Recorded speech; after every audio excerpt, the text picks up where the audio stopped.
Growth sucks cash, and I want to help you understand why on this video. Business is great. You're growing, revenue's going up. Yay! You're profitable, but for some reason, cash feels tight. Wait a minute. It feels worse than ever before. Why is this happening to me? The more you grow, the tighter it feels. The reason that this may be happening to you is because of your cash gap. Your cash gap is one of the most important concepts that you need to understand and manage properly in your business. If you don't, you're going to sleepwalk into cash flow issues that are completely avoidable. What is your cash gap? Effectively, your cash gap helps you understand how much money you've got tied up in debtors, stock, and creditors. And if your business has work in progress too. You can build this equation that helps you understand how much cash and how many days worth of working capital is tied up in your cash gap. Now, the trouble is that most business owners love a P&L. It's quite intuitive. It's nice to see how much revenue you've made. It's nice to see how much profit you've made. And that is a very important financial statement. But if you're not looking at your balance sheet and you're not paying attention to the numbers that I just shared around the cash gap, then you are only getting half of the story. As an example, look at this case study. Pretty good business, reasonable turnover, very profitable. So if you were just to look at these numbers for a business, you would think, I wouldn't mind having some of that. But if we were to look over at the balance sheet and you look at these numbers over here, then you can start to see that they've got some big numbers. In order to make those numbers useful, we need to flip them into days.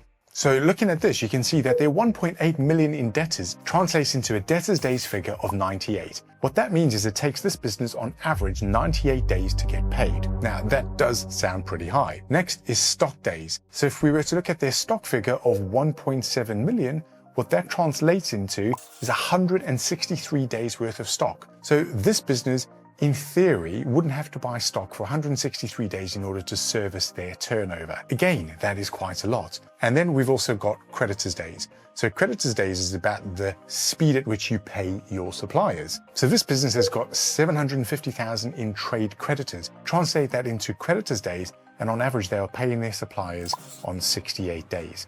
Now, there are some problems that might start to become obvious to you as you look at this. Number one is it's taking them long to get paid. Number two is that they are paying their suppliers at a much faster rate than this business is getting paid. And depending on the type of business, it may be that they've got quite a lot of money tied up in stock. So effectively, your cash gap is your debtors days, plus your stock days and WIP days, less your creditors days. So for this business, they've got 193 days. That is their cash gap. In other words, they need 193 days worth of working capital in order to fund the business at the rate that they're at the moment. Now, if you were to translate that into money, it comes up to approximately 2.1 million stuck in debtors, in stock, and the rate of payments to their trade creditors.